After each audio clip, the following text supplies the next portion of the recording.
We are. There we go. Tell me that there we go. live, We are and live. I tell you every single time. I say, Nanette, okay, finish adjusting, finish eating, because you're always like, okay, I've got to eat dinner because you're on such a tight schedule. I always tell you that, and then it doesn't matter. It doesn't matter. It's like, okay, you have 15 seconds. Hurry up and finish. And then, hi guys, how is everybody tonight?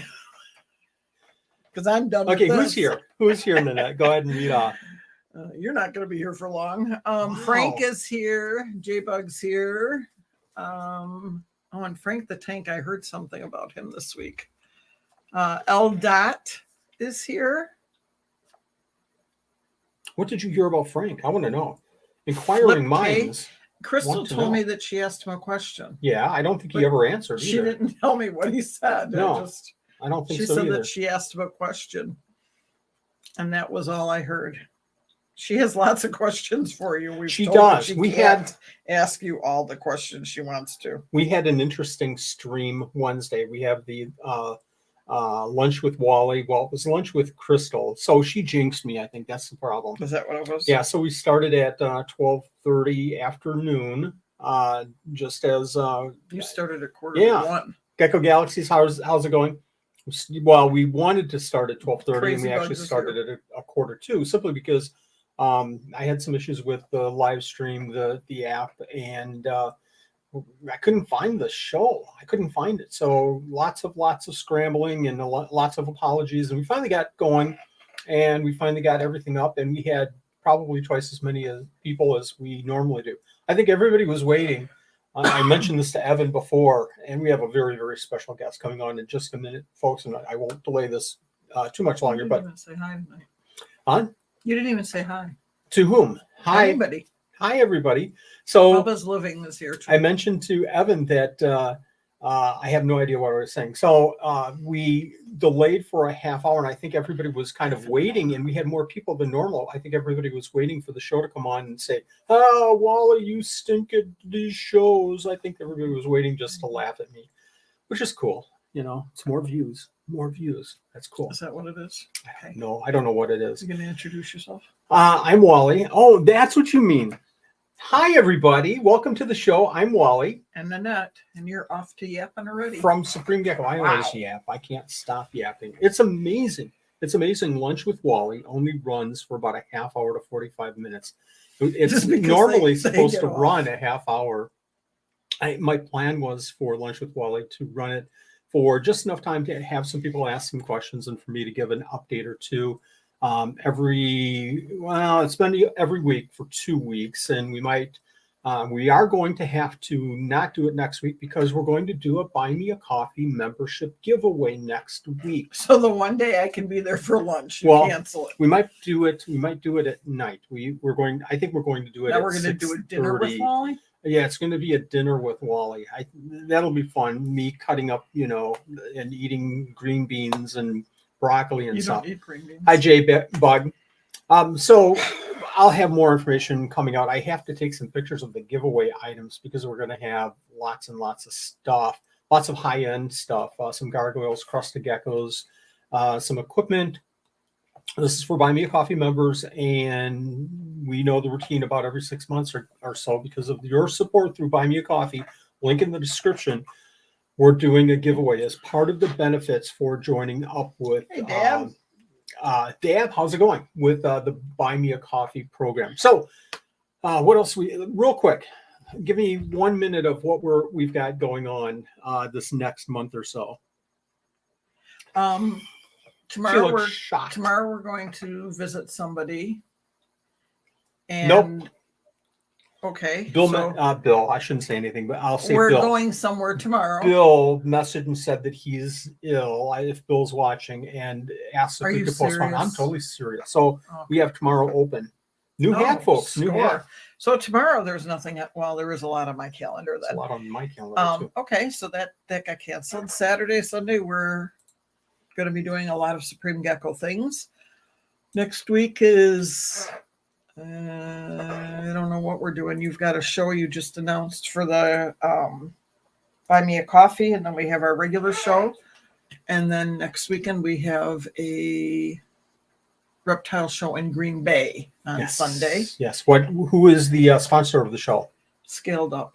Nice trick. Yeah, Scaled Up there is you the go. sponsor. Oh, we're going to have our other granddaughter here for 4 days next week. That's right. That's right. Batten down the hatches because she is the red tornado. She is and she will destroy the house for sure. And then the following week, we are going to take a little mini trip with Crystal for a couple of days to Michigan and do some fun stuff with her. Ooh. And then, I don't know, after that, then it just kind of gets hairy because it's getting close to school starting again.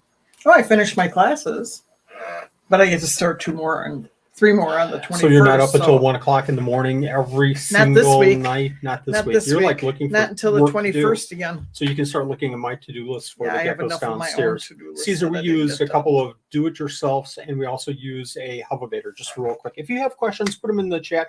Especially for Evan, because Evan is a young man that is simply amazing. I mean, as far as he's come in the last couple of years, just so down to earth.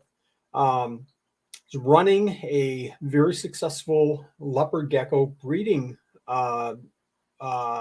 company called Decked Out Geckos, and he also has a fantastic podcast called Strengthen Leos. I know I was on one of the very first shows in Strength with Leos.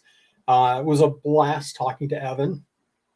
But also, we have a very special event coming up for the Midwest, for Wisconsin especially. Anybody in the Midwest Gecko Fest is coming up, I think, the end of this month. That's the Evan, I apologize. You're going to have to fill us out on the dates. I think it's a couple of weeks. But without further ado, time out. We will put stars next to your questions, or we'll star them so that we get back to them.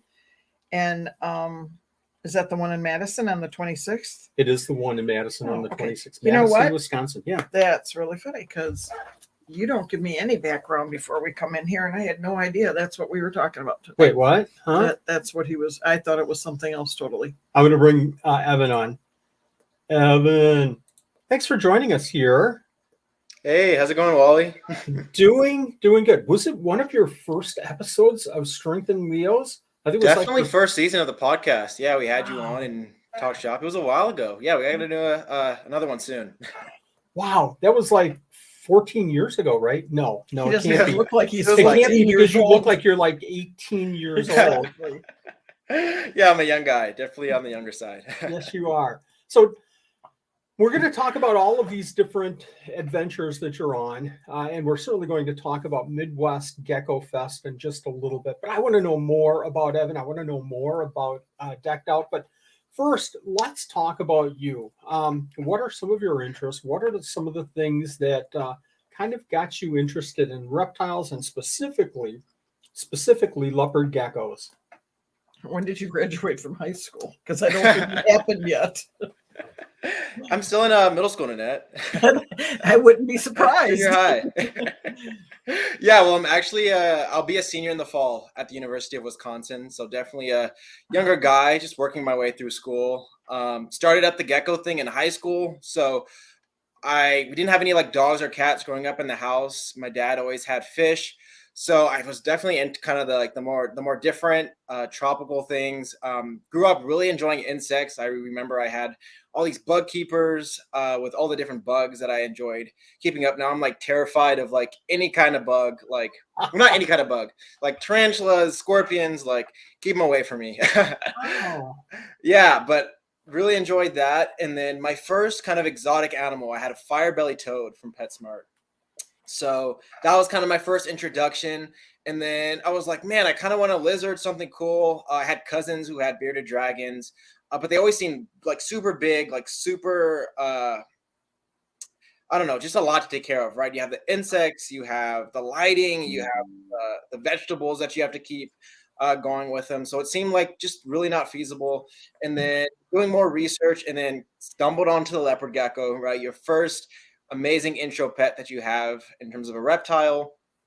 And then I'm like, man, how am I going to get a leopard gecko? So I remember I went to my parents and then I had a full presentation. I sat them down in my room I did like a PowerPoint presentation on why I should get a leopard gecko. And they're like, okay, well, if you are able to, get all the supplies, get birthday money, stuff like that for the supplies of leopard gecko, we'll get you the gecko. So after a few months, saving up money, doing odd jobs, doing like recycling, stuff like that, anything I could do to get enough money, and doing research at the same time to get leopard geckos.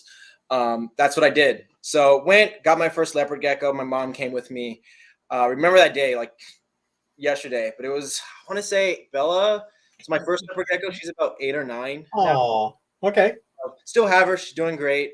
So got my first leopard gecko and then did more research. You just get into the rabbit hole. You know how it goes. And then I'm like, oh my gosh, they come in different colors. There's albinos, there's tangerines, there's hypos, there's carrot tails. And I'm like, man, what is the easiest way to get as many of these things as I can? And the answer was breeding. So looked into breeding, like didn't know what I was doing. I must have been like 14, something like that at the time, in high school. Last year. Yeah. Basically, last year. Right in there. So got that going. And then I remember I got like my first group of leopard geckos from BHB. And I remember being in high school at the time, and my brother was like off school for some random reason. And I was calling my brother. I'm like, Kyle, I have this shipment of geckos coming. Make sure dad doesn't see. I'll let you know when FedEx is there. Sneak them into the garage and open them up. Make sure they're good. So at my nutrition break, I was calling my brother. And I was just like so excited. I got like 6 geckos from BHB. Hid them in the garage for 6 months. Had them set up. I had this like homemade rack system from like a Target like shelf. Like I got heating pads, everything set up in the garage. And for 6 months, my parents didn't know. And then by that time, I was like breeding geckos, watching like Matt Bronick, Sal Sobek, Brian Barczyk, all those guys, looking into the old files of Leopard Gecko Wiki. I don't know if you remember that. I do that remember was a big that. thing. Yeah, going to all the old forum pages, seeing whatever links weren't broken, just doing all those kind of things. And yeah, like one day my dad walked in the garage and he's like, why is there like 30 geckos in the garage? And kind of got busted. But at that point, I'm like, I'm doing this. I'm selling geckos already. It's like 14, 15. And the business kind of just exploded from there. Wow. So you did this whole presentation. So it's like, okay, slide 48. You've got your little laser pointer, and the benefits Right. of keeping a leopard gecko. So you go through this whole presentation. You go out and get your leopard geckos, and then you've got a garage now filling up with leopard geckos. And Dad walks out, and it's like, ruh-roh, what do I do now? Right. Yeah. Exactly. And they were like, "How did you keep this from us for 6 months? Like not knowing that there's a bunch of geckos. How'd they all get here? Where'd you get them from?" Like it was a big thing. Wow. At that point, how many enclosures, how many leopard geckos were you working with at that point? I want to say about 30. So I ended up actually selling all those initial geckos that I got, and then kind of like did more research into genetics. And I'm like, okay, if I'm going to do this, I want to do it right. So then connected with someone in California at the time. I was living in Los Angeles. So they have the big reptile super show every year, and then got connected with George over at Golden Valley Reptiles. And that's where I kind of got my first initial stock of leopard geckos into the tangerines and stuff like that. And kind of just went off from there. There's at that point, well, there has always been a great contingency in California of leopard gecko breeders, just a great plethora of fantastic leopard gecko breeders in California. And now it seems like there's pockets. It's hard to pinpoint, an epicenter of leopard gecko breeders. Whereas I think that there's, I think Wisconsin, Minnesota, Illinois is really a huge stronghold of crested gecko breeders, although there's great crested gecko breeders all over the place, obviously. But there isn't really a pocket, really significant pocket I feel, with leopard geckos. Would you agree? Definitely, yeah. And I think that's why it's like so cool. Like being able to connect with a bunch of people in California, kind of my formative years of leopard gecko breeding. Like really getting close to George, some of those guys over there, Sam over at Bold and Striped Geckos, doing shows with them. My first shows was with them. So it was super cool to have those experiences. And then even going to the Midwest now, there's amazing guys. Miles obviously is super awesome. So many amazing people. Gary's down there, Dylan, Leo, like the core group that we have of amazing people. We do shows together, talk all the time, have our group chats and stuff like that. Heidi is in Wisconsin, Bold Stripe, like Queen. So we have an amazing group of geckos people here. Great point. Very good point. At what stage did you go, okay, I've got 2 or 3, leopard geckos and they're breeding and this is fun, to, oh my gosh, I want to focus on these specific morphs and I want to expand my collection and I really want to produce this type of animal or this type of animal? Was that the first year? Was that second, third year? Yeah, good question. Definitely not the first few years. I was just kind of, the way I did things, it was just like sticking things to the wall and seeing what's stuck, basically. Especially being so young, not really knowing what I was doing. Like my education was basically from YouTube, which could be a really great resource, but also, like it's the internet. So you'll hear a bunch of things that aren't as credible and as reliable. So I think that really came from connecting with people that helped me along the way. Chris over at Supreme Geckos, great guy who I was able to get a lot of mentorship from. John over at Gecko Boa, really creating great relationships. So that was like the big pivotal moment for me when I started connecting with those people and getting a lot of their wisdom for being in the hobby for so long, that I was able to kind of figure out what I was doing essentially. I'm gonna take you way. I'm gonna be Sherman and Peabody in the Wayback Machine here, but I'm gonna take you way back to some of my mentors were Albie Scholl, Craig Stewart, Urban Gecko, Kelly Hammock, and certainly Marcy, the mean old gecko lady, Golden Gate. So, I think at that time there was so much less to know about leopard geckos, but so difficult to really know what was going on with leopard geckos. And again, this is probably about 15, 20 years ago. It was, some of these morphs were just in their infancies. Snows, Max Snows were just coming out back then. Yeah. And it was just a different world. Whereas now, I feel, and this is my opinion, it's fairly saturated and it's hard to come up with something new. We see something like, I'm going to say it, the lemon frost, and everybody goes, oh my gosh, this is just mind blowing and so cool, until, obviously we figure that the things out about it that aren't so good. It's just hard now, I feel, to see something new out there that's like, really earth shaking. Like when Max Snows came out, that was earth shaking. When radars and raptors, things like that were just like, oh my gosh, here we go. What can we do with a raptor? And it sounds so foreign now, because of how far we've come.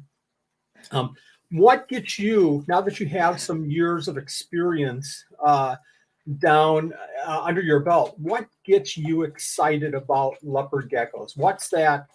Is it a morph? Is it a improving your breeding process? Is it doing better enclosures?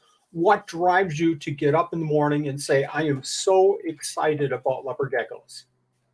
Yeah, I think it's a holistic perspective that I like to think about it. It's definitely the caging, the ways that you're able to either have things in a rack and be able to do extremely well with that, how you're able to take that to the next level, whether it's adding loose substrate, figuring out a way to put light fixtures in there.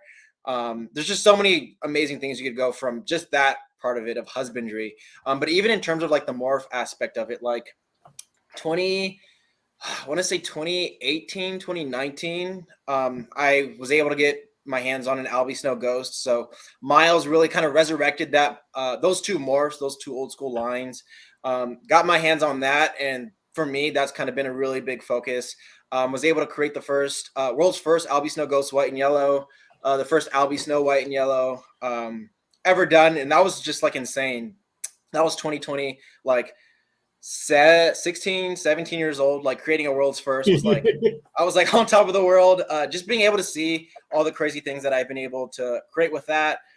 So even that stuff, the ciphers are really cool and exciting morph that's out there that not a lot has been done with. You've seen a few base morph, not a lot of combo morphs, but even in terms of like line bred stuff, you have like Red Diamond that's out there, and just a bunch of amazing things. I think there's a lot of just weird fringe stuff that people haven't touched on yet. The clown is making kind of a comeback, so would be really cool if someone like made a clown and put a totally different spin on that, that we haven't seen before. So I think there's a lot of cool things that are out there. It's just we're at the point in leopard geckos where it's more of like who could think outside of the box and on those fringes and really make a name for themselves by doing that kind of thing. I'm working on a morph where it's all yellow and on the head is a big G because I'm in Wisconsin. So that's going to be my morph. I shouldn't have said this in public. Packer. Yeah. Oh, gotta hide this. Can't put it out. What are your? I'm going to kind of throw you a curveball here. What are your thoughts on some of the newer? I don't know if they're newer morphs, but let's just take like you mentioned the clown, but let's take the Black Knight. What are your thoughts on Black Knights? Yeah, I think it's not for me personally. There's a lot that you can do with it if you use it in the right way. I think Matt Bronick over at Sasobek, he's doing some really cool things with infusing it and kind of to some of the like the Joker stuff he's calling it now, kind of the older clown stuff. I think that's really cool that he's doing that. There's a lot of potential with it if you use it the right way. I think Black Knights and Ghosts would be super cool together. Mixing those two morphs together, adding it to like Black Knight, Murphy's Patternless Ghost, things like that. There's only so much you could do with an all black gecko. Same thing with Tangerines. You could only get so red in the body. So it's kind of, again, those people who are going to take it to different directions. You know, I mentioned the yellow and the green and all, but the very first time I thought of Black Knight, and I kid you not, the very first time that I heard about Black Knights, and this is going back many years ago, they first started coming out, and everybody had the thoughts, let's make a really dark, melamine kind of animal. But when I first saw one, I thought, wow, would this animal not be cool if the next step is to have the all black with a white stripe running right down the middle like an African fat tail? There you go. That would be awesome. Slick. So yeah. I think that there's just a lot going on with these little pockets of people working on the leopard geckos and trying to make some different kinds of things. I think that we've seen some really good stuff, and we've seen some, obviously some setbacks to the hobby the last few years. But I think the important thing is, and I'm sure you would agree, is the responsible breeding of these animals. We're seeing some kind of crazy things in the crested gecko world as well, but I think we just need to see more responsible breeding, which I know that you're doing in a number of people. We talk about Gary and Dylan and Miles, obviously, in this area, but I think we just need to see some more of that. Sure. Where do you see decked out geckos? Where do you see decked out geckos in like 2, 3, 4, 5 years? What are the big changes? Do you see any big changes, or are you moving forward with other projects? Yeah, that's a good question. There's a lot that could happen in the future. I guess that's kind of the cool thing about it. It's like you never know what direction just life's going to take you in general. And then also in the hobby, there's like so many, like even the podcast, it wasn't something I came into the hobby like wanting to do. I kind of just like came into an idea that turned into like, hey, let's do an episode, and now we're here.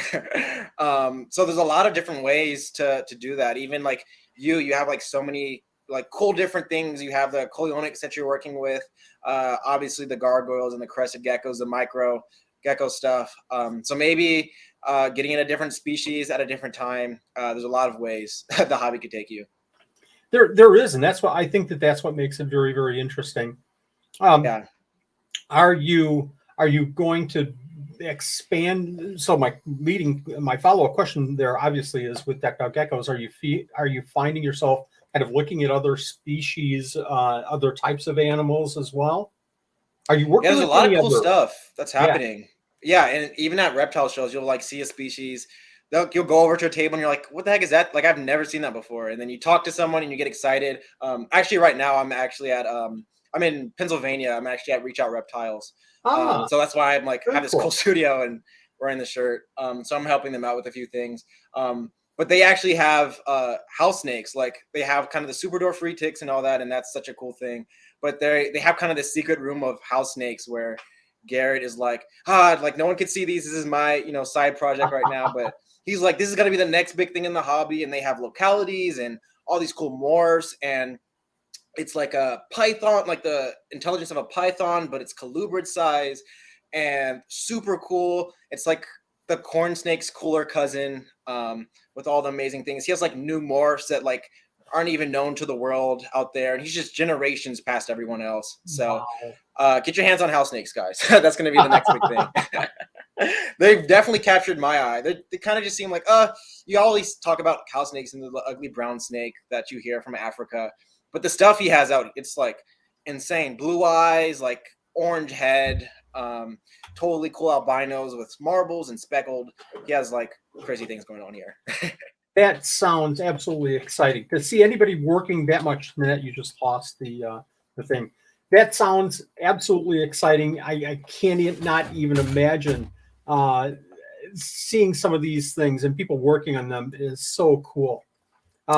So now you're going to expand your decked out geckos facility, and now it's going to be decked out exotics. You're going to have half for geckos and half for snakes. It's really cool once you get to go kind of to these like bigger facilities and kind of get a vision of like, whoa, like people do this full time, and you get to see people's facilities and how they do things. And it's super cool to see like, wow, like this is what the reptile business could kind of grow into in the future. Have a question. About moving forward. Do you see yourself kind of expanding greatly your leopard gecko collection? Do you see, and again, this is kind of related, but kind of not. Do you see yourself expanding your leopard gecko production and doing more and more, or do you see yourself refining? I guess my question is more about, do you see expansion or do you see refinement in what you're doing? Yeah, I think right now, just kind of at this, I'm like, my room's like overflowed with racks right now. So I'm like, man, expansion is just like not in the picture right now. So definitely not expansion. And I think that also leaves a lot of opportunity for refinement in the future. I kind of these last few years, it's been a lot of building up, having a lot of hets, things that's like Albie Snow Ghost, like double het, like Trimper, Trimper Eclipse, and adding that kind of stuff in there. Just going different routes. Albie Snow Raptors. I produced Albie Snow White and Yellow Raptors. Haven't produced those yet. Albie Snow Bell stuff in the works. So it's like all these cool things that you have. And once I like kind of hit those things and get into refinement, I think that's definitely where it's going to go in the future. What are you going to school for right now? Majoring in marketing. Okay.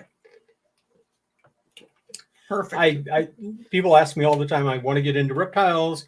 I want to go to college, biology. What should I get a degree in? There's so many degrees. And I started off in zoology, hated it. I know. And that's so focused. That's so laser focused. I tell I bet you I've had this question 20 times in the last year. And every single young person that I talk to, I say exactly the same thing. No, go for a business degree. Go for, like you're doing, marketing, sales, but go for a business degree. And you can use that if your tastes, if your interests change next year or 2 years or 5 years down the line, then you've got background in business. If they don't change, then you have a background in business, and that's going to benefit you anywhere that you go. For sure. How did Strengthen Leos come about? What made you one day say, I want to be online and I want to be the voice of leopard geckos? And I want. It sure wasn't because he's watched you. No, it wasn't as me as an example, that's for sure. Oh, I actually that's a good point. I actually never wanted, like, I didn't think the podcast was ever going to get to like where it is now. I definitely just wanted it as like, it was an opportunity for me to educate people, and at the same time, just kind of like have great conversations with people like you, people who have been doing this for a while, have tons of wisdom, and getting that out there to the masses. Just an opportunity to kind of like almost think of it as like a recorded phone call that I'm just like hanging out with a friend, and it just happens to have like a couple hundred people listening. So that's kind of like where it started. And I initially, I grew up on kind of the leopard gecko YouTube phase of like, you had Brian Barczyk, who was really going hard at it. You had Matt Bronick, who was doing it. John was producing videos at the time, Chris over at Suburban Gecko. So you had all these people, and there was kind of a small gap where like no one was doing leopard gecko YouTube. And I thought about it, but I'm like, I don't want my face on the internet. Like, I don't want to be talking about leopard geckos with my face on the internet. So I'm like, okay, I grew up in kind of the age and the ending of leopard gecko radio and the talk shows and all that stuff like that. You had Late Night Leos, Gecko Nation Radio, all those awesome shows that they had back in the day. And I'm like, that would be super cool to kind of pick that up. And that was my inspiration. And I kind of just went with it, got a few cool people my first season. Like, having you on was super awesome. My first episode was with Chris, had John, Marsha, Ron Tremper, like just all these legends. And I'm like, there's no way, like, I'm this kid. These are like people that I like looked up to in the hobby for so long. And I'm like having a conversation with them about leopard geckos, and they were awful. They were all terrible. And I still don't think my show's the best, but made it work and people seem to like it. So I just kept doing it. I think you have a very good presence. And I'm not just saying that because, and I've said this to other people before, without you being around. So I do talk behind your back. And I said that come after you, Wally. Next time I see you, the next show, you're just gonna feel like a presence just hanging over your neck. It's pounding me. Yeah, I've told Gecko Fest. I've told this to many people that you have a great sense of yourself and the guests that you have on your shows. And I think that above and beyond everything else, you know, I fumble around with my words. I did it, but I feel like I can try to be in touch with the folks that we're interviewing and know, you know, what their message is. And I think you do a much better job than I do with that. But I think that's the important thing. And the information is going to be important, but the information is going to be out there. It's a matter of drawing the personality out and making it so that the viewers can understand and the viewers can enjoy, maybe sometimes too, is a good word to use. And I think that you do a great job of that. How many episodes of Strength and Leo? Oh man, that's a good question. We're at season 4. We just ended season 4, going on to season 5 next year. Man, almost at least maybe 100, a little under 100. Congratulations. Very good. Yeah, somewhere around, I don't know, someone has to check me on that. But it's definitely been going. Oh my, now that I think about it, that's actually pretty crazy. Wow. Yeah, it just started as like a way to kind of like capture leopard gecko history, like as it was happening in the moment. Just having people, the Cypher was released on there. That new morph was kind of like part of John's rollout of that. Ron Tremper's last morph, his blue amber eye before he retired, he kind of released that on our podcast. So there's just been so many cool things in leopard gecko history that I've just been able to capture on the podcast, and just be a part of it, which is super humbling. You haven't had Julie Bergman yet, the new owner of leopardgeckos.com. I know. I've been trying to get her on. We got to get her on soon. She's a very special person in the hobby, and I owe so much to this lady. I can't even start to describe how much she's meant to me and what I've done in the hobby personally. Just a fantastic lady. It would be interesting to have her on and have her talk about, you know, that transition, but more importantly, what she's doing since that transition and what she has planned, you know, in the future for leopardgecko.com after taking over for Mr. Tremper. That would be an interesting show. That would be interesting. Yeah, I'd love to have her on. That'd Absolutely. Be really awesome. And she's so open. Just drop her a message and she'll say, "Oh yeah, that'd be cool, fantastic, good lady." Big plans for Strength and Leos. Do you see a couple of shows coming up? Do you have a couple of special guests that you have planned? You want to spill the beans on what's going on with Strength and Leos? Any secrets? Any specialties there? Yeah, so we're on break right now. We actually start back up at the end of September. But yeah, we kind of I'm really excited for season 5. Have some really awesome a lot of researchers on for this season. So a lot of people that we've been getting into the scientific community, getting their perspective on herpetoculture, especially with leopard geckos, which I think a lot of people really enjoy those episodes. I've had a few of those kind of guests on before, and people really love that. And a lot of like exciting things, some roundtables that I have planned to bring people. People love having different perspectives, and it's super awesome just to have a few people on. We got to get Wally on for season 5. We got to plan that. I'd love to come on. I don't know if I can keep up now with leopard geckos. I still have my collection. I still fiddle around with, 30 or 40 animals. Nothing like it was in the past. I just don't keep up with the latest trends and everything, but I would certainly come on and talk whatever you want, me to talk about. I just couldn't. I would be falling behind if I was on a show with somebody like you and Miles and Dylan. I'd be, you guys would be pacing me. I'd be like, oh my gosh, where's my cigarette? I've got to sit down for a minute. Hey, we have, even like, I remember our first episode that we did, it was like, kind of went through your history of micro geckos, and we love having just other breeders on, people who like don't even breed geckos on. Like, people either love those episodes or they hate them, and I'm like, I'm just gonna keep doing them, like having people on who breed ball pythons and people who build racks and enclosures. It's like there's so much to learn from all those people, and it's great to have their perspectives on the podcast. Absolutely, and I think that's a good, I don't want to say a break, but that's a good background. You can't talk micro geckos every single show. You can't talk isopods every single show. You can't talk leopard geckos. You can't crested geckos. I think that's a good break. And in fact, when I started watching YouTubes, most of the time I'm not watching YouTubes to see, a pretty crested gecko. I'm looking, okay, what is he using? What is she using behind? And how do they have their racks? I want to see how they have their rack. How are they misting? Oh, that's cool. I want to do something like that. So it's this background information that's as valuable or maybe even more valuable than some of the information that's out there about the specifics of the animals. Right. I'm actually I'll flip this on you. What do you enjoy, Wally? From hearing people from different parts of the hobby, people who breed different species than you, what do you enjoy learning from them?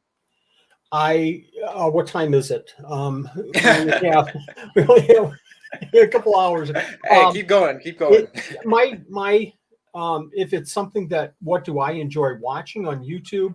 I generally don't watch gecko videos that much anymore because I'm kind of, I watch flawless crested geckos, and I hate doing this because I'm going to miss some key people. I like watching isopods and more and me when I get a chance, unfortunately. But most of the time when I'm watching videos, it's about how to create videos or I'm watching marketing, how to improve. What I like on our shows is, I'm going to do a shameless plug here, is we have a panel discussion coming up in about a week or two with Geckos. Geckos 101. We're going to talk to 3 other people about just basic crested care and get their, I don't want to say opinions, but how they do it, so people, our viewers, can see different ways of maybe doing the same thing and say, I like. Why the heck is Wally doing it different than everybody else? Why is he different? So just kind of that thought process stimulation, we're going to have on the show. So that's what I personally like. I like to hear different opinions. I like, things that challenge me. I've done it this way for 20 years, and this is the best way to, and then have somebody like, you're full of poop. That's, I've been doing it differently this way. So in my mind, it's not coming back saying, well, you're wrong. It's like, oh, really? Well, okay. Tell me more. So those are the kind of things that I like. Yeah. And that's great. And I totally agree. Like, we need to have different perspectives in the hobby, and be okay with people, having different perspectives. Like, hey, I do this way. I do things this way. You do things this way. Like, you're still amazing. I still respect you for what you do. And that's totally okay too. Yes. We're going to take some questions before we start talking about the Midwest Gecko Fest. And the first one is coming from J Bug here. And after these questions, we're going to get down and detailed into the Midwest Gecko Fest here, because it's coming up so quickly. J Bug is saying, what is behind Evan? Is he in a leopard gecko spacecraft? It looks really cool, futuristic. I think it is. I think you've been abducted. And this is part of the government congressional hearings. You guys can't know about this. I think that light behind you is a probe, if I'm not mistaken. No, let's not go there. Gotta cover the camera. You said that you're Yeah. in Reach Out? Yeah, Reach Out Reptiles. This is their studio. They let me borrow the studio for the night for this. So shout out to Super those cool. guys over there. Super cool. Good group of people. Do you want to grab some other questions in that? I know we had like 2 or 3 start here. 5. We have 5. Okay, go ahead. Just grab one. Evan, how do you handle stuck shed in the leopard gecko eyes? Maybe shifted. How do you prevent this and how do you treat it? It's the most common health issue in leopard geckos, so I'm just very curious.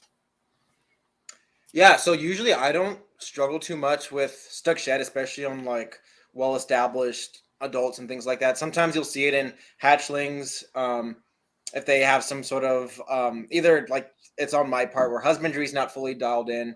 But even when I do have that, I usually get like kind of small tweezers and just like kind of pick the shed off the eyelid or the eye cap kind of thing. But it's not the biggest thing as long as you make sure you have a humid hide for kind of adults on the warm side of the enclosure, and then like babies kind of get sprayed at least every other day, making sure it's super humid so they get those first few sheds are super important for hatchlings. Outstanding. Outstanding. I don't have a question about Leopard Gecko Cafe, but can I ask Evan, what is your favorite morph? Good Favorite question. morph. Oh man. I like hate these like favorite questions because I'm like it changes every day. I get this about my kids. You know, which one is your favorite son? And I can name them right off the bat, and everybody knows who's my favorite. No, I'm just kidding. Whoever didn't annoy you today is your favorite. Right. Whoever's not in the room. Yeah. I don't know. I think there's morphs that I'm super excited about. Like I'm always excited about the ghost stuff. There's so many cool things to do with ghosts that hasn't been done yet. And it's so hard because there's not a lot of people working with him.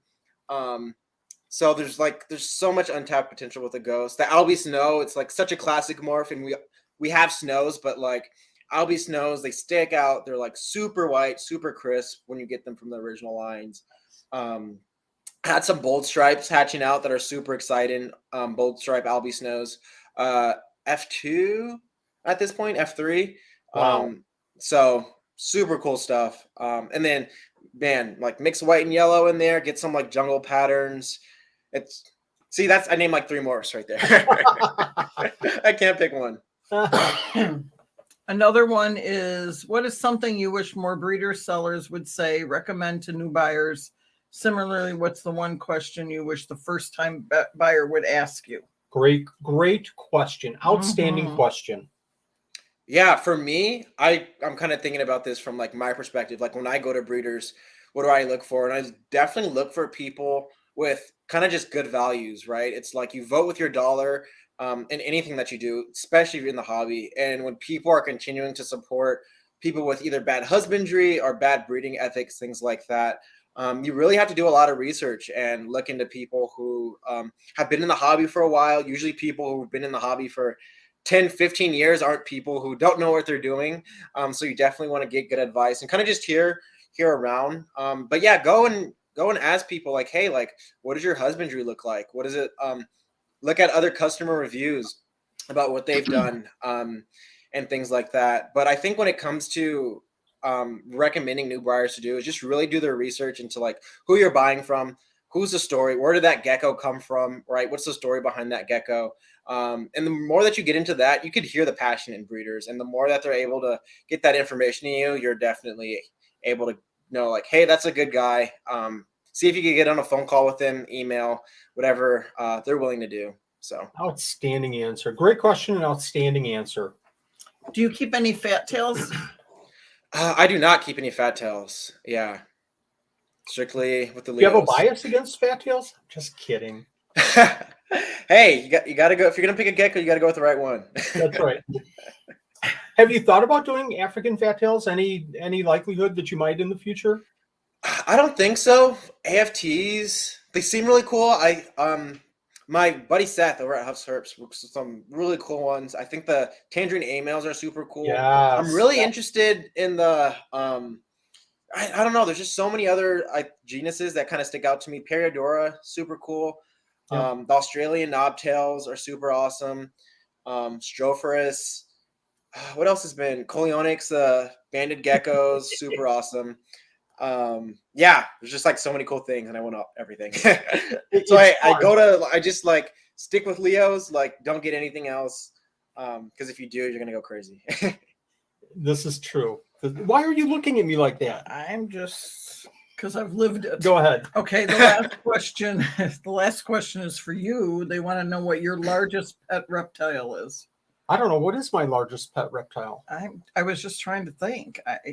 All I'm thinking. I'm gonna make Evan answer that real quick. Is it leopard geckos? Do you have anything else? Are you working with I just bred corn snakes for the first time this year. Oh, very cool. Congratulations. So it was kind of on purpose, on accident. A few years back, Gary gave me a pair, and then I'm like, these things are so. I was just playing with it at the show, and he's like, here, have them.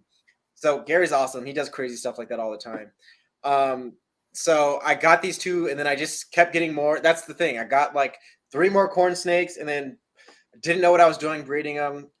Bred them this year, and then I had like 16 hatchlings this year. So I'll say that's my largest snake. Very different. That's cool. Yeah. I'm thinking ours is a leopard gecko. Actually our largest is something that probably nobody's going to know, but it's well, I think you're Nanette's largest. There you go. That's about it. I think it's Prashardi, Hemidactylus Prashardi. They get to be about 7 or 8 inches at the most. Awesome. But it's just a weird gecko. Yeah, it's a gecko, nothing super big. All right. Are we out of questions? No, Go ahead. Angie I'm sorry. wants to know if there's one thing you could change in the reptile community. What would you change? I think just more positivity right now. A lot of, I don't know if it's like recently, but I've just seen a lot of like people kind of going at each other. It's always been there, but I don't know. Right now, it kind of just seems a little bit more in your face than it's been in the past. So just keep people getting along. Really making this the family community that it's meant to be, which is kind of what Midwest Gecko Fest is all about, just bringing positivity and community back to reptiles.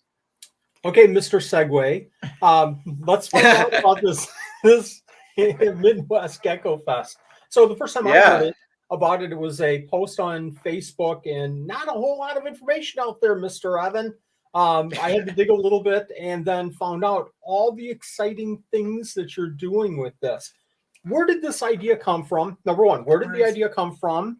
Tell us some specifics about the event, and what are you most excited about with this event? Now it's your stage. Promote the heck out of this event. For sure. So the guys over at Morelia Python Radio, another awesome reptile podcast, not geckos, Morelia, obviously, so they deal with carpet pythons and things like that. But they've been doing Northeast Carpet Fest for a really long time. Just a super great community of just reptile people who are into Morelia, people who aren't into Morelia. And I've just seen them put on that event. And I did a podcast with them actually this past season. And just talking to them about that. And I'm like, man, that would be so awesome if we had one for geckos, leopard geckos, especially in the Midwest. Like, we see each other at we're all at the same shows anyway, Sewer Fest, the Scaled Up Expos. So we see each other every few months anyway. So why not have something like specifically tailored to leopard geckos and really building up the community, adding more people into the community, getting people that firsthand opportunity at networking, meeting some of these people for the first time in person if you haven't had a chance to go to any of the shows or anything like that. And just connecting, having a super awesome time. I almost thought of it as kind of like being, after a reptile show when all your friends go and hang out and eat, but just having that for a full day, adding a few talks with education, things like that. And just having a really awesome time to just hang out and learn more about, what fuels the hobby and getting more people into that. Outstanding.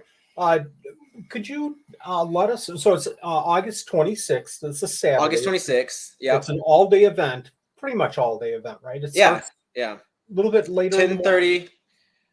Starts at 10:30. Yeah, it'll be Madison, Wisconsin.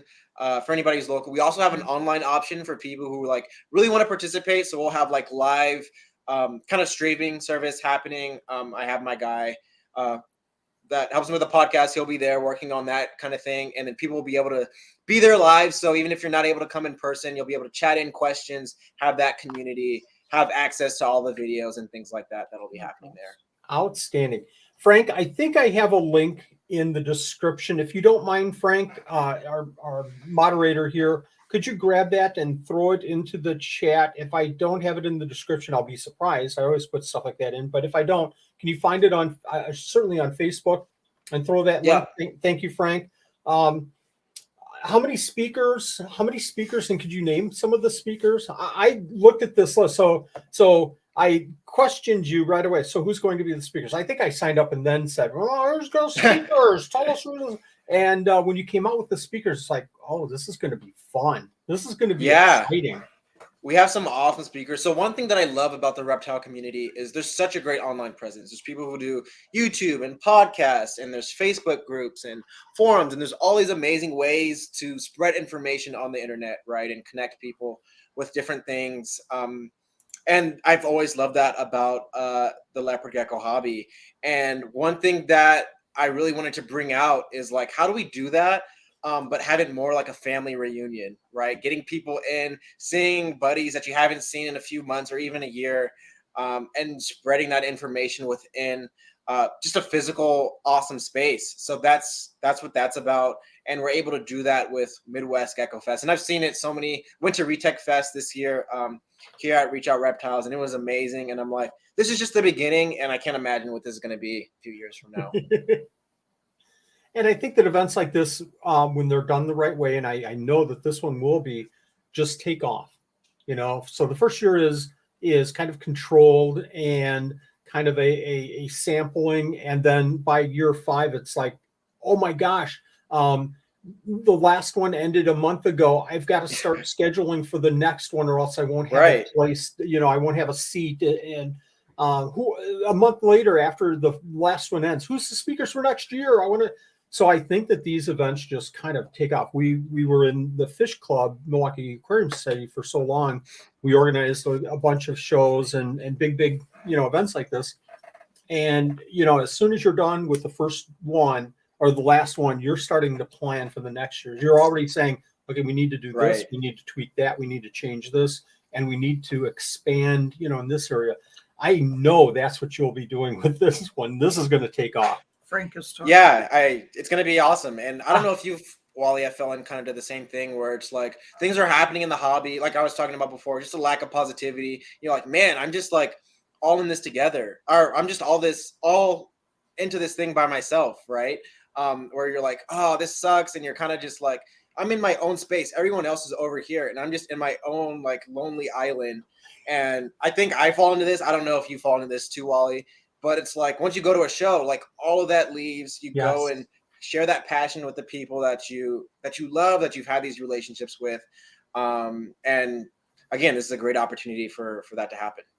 100% agree. Here we are sitting behind our keyboards, talking to each other and not really talking with each other, which is really a shame. Right. Hold that real quick here. So getting everybody together for, an hour before a reptile show and an hour after a reptile show is really cool, but getting everybody together for a whole show so that we could just sit back and talk and chat. And I think that's going to be very special. Real quick, Frank, if you have I think it's in the description, but the Midwest Gecko Fest, if that's in the description, can you post it in the comments? And if I didn't put it in the description, can you go out on Facebook and find the Midwest Gecko Fest and throw it in the comments, please? Thank you, Frank. Yeah, you guys can go to bit.ly/GeckoFest. Can you repeat that? I'm sorry. It's bit.ly/GeckoFest. Cool. Super. I'm sure. I'm going to let Frank go ahead and post it. I know that I posted that in the description. He said he was slacking. I'm telling Crystal. Crystal will be on him so bad. She will be on you. What are you looking for most in the event? Is it the speakers? That's a good question. Yeah, I realized I never answered your question. Who's going to be speaking? Oh yeah. Yeah, so we have Ryan McVeigh who's going to be there, who's doing amazing things over at VivTech Product, just revolutionizing what it means for care and husbandry and UVA and UVB lighting. So he's going to be there doing an awesome talk on just species that aren't diurnal, right? Crepuscular species. So he'll be doing an awesome talk on that, and especially when it comes to leopard geckos. Who else is going to be there? We're going to be having an awesome roundtable. Miles is going to be there. Dylan, Heidi, Gary, they're going to be on a roundtable. And then we have Chris Charlton of Suburban Geckos. He won't actually be there physically, but we're going to be hopping on a call similar to this. We'll put him on TVs, and we'll be doing he'll be doing a talk as well. He's going to be like the acceptance speech at the Oscars. I want to thank everybody. So, Right, exactly. Yeah. I think that's super cool. Anything else that you've added to the fest since its beginning, since its inceptions? I know that you had the speakers all lined up. You had at least the concept of having speakers. Is there anything that you're going to be doing for the fest that is going to be a little different or a little bit not just, speakers and then, some talk, private chat, and then everybody goes on their way? Anything in addition to that? Yeah, we'll have a few cool surprises for people there, so it'll be super cool. If anybody's never been to Madison, the university has an amazing terrace there that overlooks Lake Mendota. So that'll be a great time to have. See, you like that? Yeah. It is beautiful. Been there. That is gorgeous. Yeah. So we're gonna have a place at the terrace. So beautiful. We're gonna watch the sunset. Just kind of talk until we're all tired and we can't be there anymore, or if we get kicked out. Just who are these reptile people like taking over the university? Get out now! Right, exactly. Until we get kicked out. So we'll be there having a great time. Sunbathing. Get out of here! Right, exactly. So we'll have people. Ryan's gonna bring his bikini for everyone. Oh yay! So that'll be a sight. Yeah, but it's gonna be just a great time. Real fast. Outstanding. How many speakers again? I forgot. And there's so many. This is going to be fun. Yeah, so Ryan's gonna be doing his own talk. Chris will have his own talk, and we'll have one roundtable with 4 people. Oh, fantastic. Fantastic. Cool. Is there a cost? Is there a cost? He said no. Yeah, so there's a $15 entry fee. That's going to cover everything. So that's both in person and online. And that'll cover, if you're there, it'll cover food. It'll cover costs for everything basically. And then we have an also additional fee for if someone wants a t-shirt. So even if you're not going, you want to participate and say you don't even want to have access to the talks, you could always get a t-shirt. It's a great way to support and just cover everything for people who are going to be going. I think I did. I think I bought 2 tickets, Nanette. I can't remember. I'll have to check. Okay. You might be going to that. Is that on your schedule? It is now. Apparently it is. There you go. Thank you very much, Frank. So cover it now. It is now. April 26th.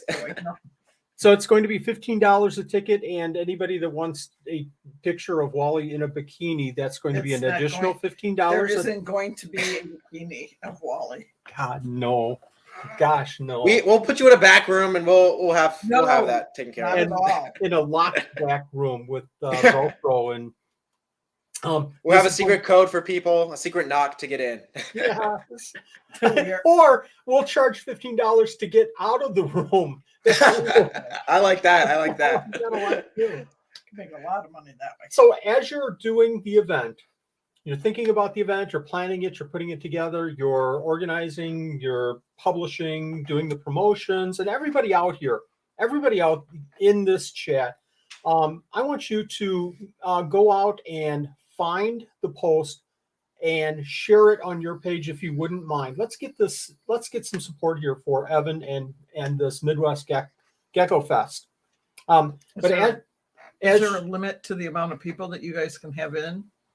As many people as want to come, we're making space for everybody. Yeah, we already have a ton of people, registered people online coming too. So already super grateful for just the way it's turning out so far. Great. And I never even, I don't want to lose my question, but I never even thought about that this is online. And you guys, if you're not in the area, if you can't make it Intrepid Exotics in Florida, you can always sign up and partake and participate in the event online. No excuses. No excuses. So as you're planning all of this, hello, Robert. As you're planning all of this, did you come across a point where, well, we can't do that thought process? We can't do that this year, but you're taking notes like this is going to be in the program for next year. Any kind of ideas that you kind of hit on that? Oh my gosh, it's just too late to do it now. But yeah, we have a really awesome zoo in Madison, the Henry Violet Zoo. If anyone's ever been to Madison and haven't checked it out, you guys should definitely do that. But I wanted to get us like a really cool tour of the kind of the reptiles and amphibians there. Wasn't able to swing it and have everything planned out by the time that we did that, but hopefully next year we're able to go there. I feel like that'd be a really cool thing to go check out the reptile. Have a kind of like behind the scenes tour of the reptiles there at the zoo. Interesting. We couldn't. It's probably not something feasible at this point for many different reasons. But I remember when we had the fish things, we would, for the speakers at least, we would offer the members of the Aquarium Society. Okay, you're a member. How would you like all the speakers to show up at your house? We'll be there from 7 until 7:45. And we'd get a round robin going with maybe 4 or 5 of the keepers. And the whole night was visiting people's fish rooms. Yeah, it was cool. And awesome. Again, I don't know if that's even feasible nowadays or not, but that was just a ton of fun. That was special. That was a special thing. But I would hope to have a place kind of where I like have my own building and have people over to check out the collection and things like that. Yeah, just kind of have like even the behind the scenes of like decked out geckos and where the podcast goes and stuff like that. So in the future, I definitely hope for that to be a plan. And even just getting more speakers, more people from diverse backgrounds in terms of reptiles, but then also just getting Chris. That'd be awesome to get him in person. That wasn't able to work. So if we could do that next year, that'd be super cool. And just having more people there in person. Flying in a couple of people from Europe. Just kidding. That would be, hey, in 5 years from now, that'll be the goal. And seriously, you already mentioned we have some wonderful, wonderful people keepers here in the Midwest. This is going to be a crazy special event. And I'm so glad that somebody has picked up the ball. And I've in the crested world, in the gecko world, I've talked to Nick Esposito about this many, many, many times. And it's good to see the Gecko Symposium reestablished down in Tinley Park coming up this fall. Shameless plug. But it's good to see something like that going on. And I'd love to see even more specific, maybe not down to the Banded Gecko Symposium, but this locality. This locality, the San Antonio. Right. Yeah. So San Bernardino County, Western there you Gecko. go. But I think that these are wonderful events, and it kind of focuses the interest, and if nothing more, it drums up more interest in the hobby, and that it can't be bad if that's what it's doing. So I greatly appreciate you doing this. I know it's a ton of work. I know we're getting it done. Yeah, but again, you're doing a lot of work with this because I'm sure you're spending an hour or two or more every single day on this. So congratulations, and thank you very much for bringing this to the Midwest and opening it up online too. That's super cool. Mm-hmm. Yeah, that's a sure. Big Did we have any other questions, Nanette? While we're looking for some questions, Evan, do you have anything that you'd kind of like to add about the Gecko Fest? Anything that you'd like to add about decked out geckos? I think it just in terms of the Gecko Fest, definitely appreciate anybody who, go ahead and share that. Just look into it. Share to people individually if you'd like. If you have buddies who are like into leopard geckos, things like that, be like, hey, push that way. I don't know, Wally, if you like had opportunities to, you talked about kind of your mentors, Marcia, people like that. Kelly, like if you were able to meet with them in person, once a year, like how awesome would have that been? Oh, God, I can't even explain. So obviously 20 years ago, we'd been out of fish for 10 or 15 years, and I started keeping geckos and met some unbelievable people, but it was always, forums, Kyle and Crystal, and we would see each other once a year at Sewer Fest. things like that. And, the mind always is thinking and coming out of fish 10, 15 years ago and now into geckos 2 or 3 years and starting to talk to some of these people on forums. I couldn't help but think, God, it would be so cool to get these people together but it just never materialized. So around that time, we started seeing, Blog Talk Radio. God, what Larry and I can't think of the other guy. Anyways, I can hear him saying gecko on the radio. But things like that kind of brought the community together in a way, and that was super cool. But to have everybody in one room and just talking would be just phenomenal. Just phenomenal. I can't even imagine. I have him give you that site and type it in, the BIT. Oh, hey Frank, that site, the bit.ly site is in the description of this video. Could you grab that and throw it into the chat if you don't mind, if you're still here, Frank? I know that Frank's thrown the links to Decked Out Geckos and the Midwest Gecko Fest in here too, but if you could grab that bit.ly site, that would be cool.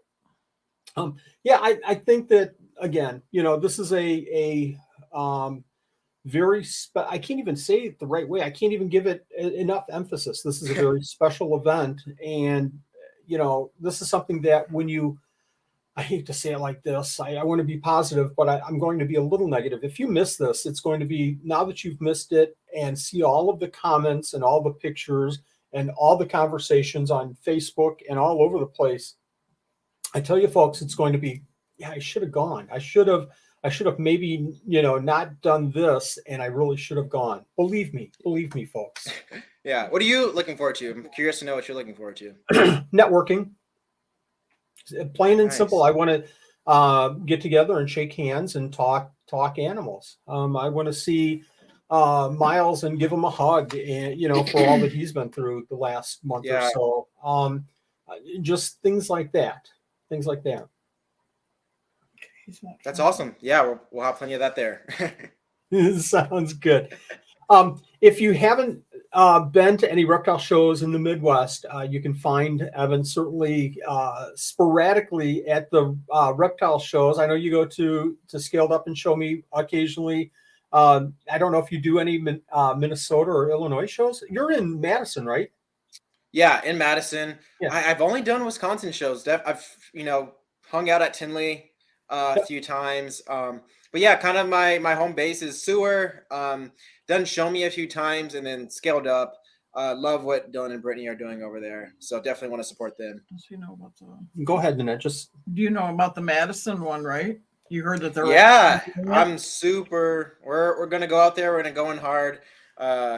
Super pumped. I've been bugging Dylan for a while. I'm like, hey, we got to get a Madison show going. So super excited for that to happen in November.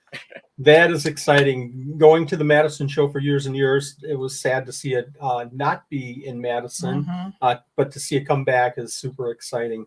Yeah, and I'd always meet people from Madison at other shows, and I'm like, man, if we just had a show here in Madison, it's like there's already so many amazing reptile people. I have tons of people who just find decked out geckos and then pick up locally. So I'm like, this would be such an amazing market that's untapped. And, you've got Rockford, you've got Beloit, you have obviously Madison, you have Milwaukee that's an hour away. And you've got, Paper Valley that really isn't much more than an hour away. So Minnesota, that's just a few hours away. Iowa, that's just a couple of hours. So it's smack dab. You talk about Fond du Lac and great show in Fond du Lac, but Madison's the center right there. So did you find that link? Yeah. Cool. So Nanette's going to put that bit.ly link in the comments. True, we've got some more comments there, but while she does that, you didn't get it, right? I don't think so. While she does that, I'm going to say again that this is a show that you don't want to miss. And I'll say again, thank you very much, Evan, for putting this on, for taking the time. When did you, one more question for me. When did you first start thinking about this whole show? Was it recent? Was it like a year or two? And I mean, really not just, it'd be cool to have this, but okay, let's start planning it. Yeah. So one thing you ask, a bunch of people in the gecko hobby that know me really well, they know I just come up with crazy ideas all the time. And I'd say about maybe 50% of the time they end up like getting pen to paper and I start working on them. When did I? Maybe February, the first like, okay, let's like go ahead and do this. Um, that's a good question. You know what? February, March, I want to say. Maybe it was like right after March Tinley. That I started like actually thinking about this. I feel like Miles would probably have the best answer, but Miles has a terrible memory, so he would know the best, but also not know because he can't remember his name half the time. That's so really that's not a long time to be planning this. To be very honest, yeah, it was definitely all hands on deck. I have someone who helps me out with like social media and kind of like handles a lot of office stuff. Her name is Grace, so she was like kind of on the ground. She did the logo, did a lot of the promotion for flyers and stuff like that. So super grateful to have help. Definitely, I'm not in it alone. So, are you finding that maybe next year you're going to expand some of the areas and focus and bring in people? I don't know. I'm sure your mind is working 110 miles an hour. I will say I love employees. Like, if you're able to find, I've heard like some terrible like employee stories with people, but if you're able to find a good person who is really bought into what you're doing, like Grace kind of had no background with reptiles, but just loved the mission of Decked Out Geckos and really connected with she came to, what show was that? Fond du Lac. She was taking videos and doing reels and stuff for social media and just kind of like seeing that. I think that was kind of the big thing where she saw the click of like, oh, this is like a real thing and you're bringing all these people happiness and stuff like that. But she's been amazing to do that. On the other hand, employees are super expensive. So payroll is like, I tell people it's my biggest expense. Geckos could eat a bunch, like, all that kind of thing, but that'll definitely be there. But it's like, brings in an extra like 10, 15 hours a week to focus on other things. So if you're at the position to do it and you're comfortable doing that, I'd say definitely go for it and jump for it if you can. It is hard, and I know exactly what you're saying. I'm bad. And it's not employees that I look at and say, oh, there's bad employees, and not that you're saying that at all, but I'm bad, and I'm a nitpicker, and I'm so specific. Right. And that was a big thing with us, especially with communication with not having experience with reptiles and reptile posts and what people are looking for. It's like you want things done a certain way, and you'll definitely kind of have bumps and miscommunications and things like that. But like once you are able to work through those things, it's like everything else kind of becomes easier after that point. Absolutely. No worries, Frank. No, not at all, Frank. And I know that it's probably how I posted it in the description that you couldn't grab it. That makes 100% sense. And Bitly is kind of strange that way anyways. But I want to say again, thank you very much. Looking forward to this. People, viewers, please, if you're still here, we've had a lot of people watching here, but go ahead and promote this. Put it on your Facebook page.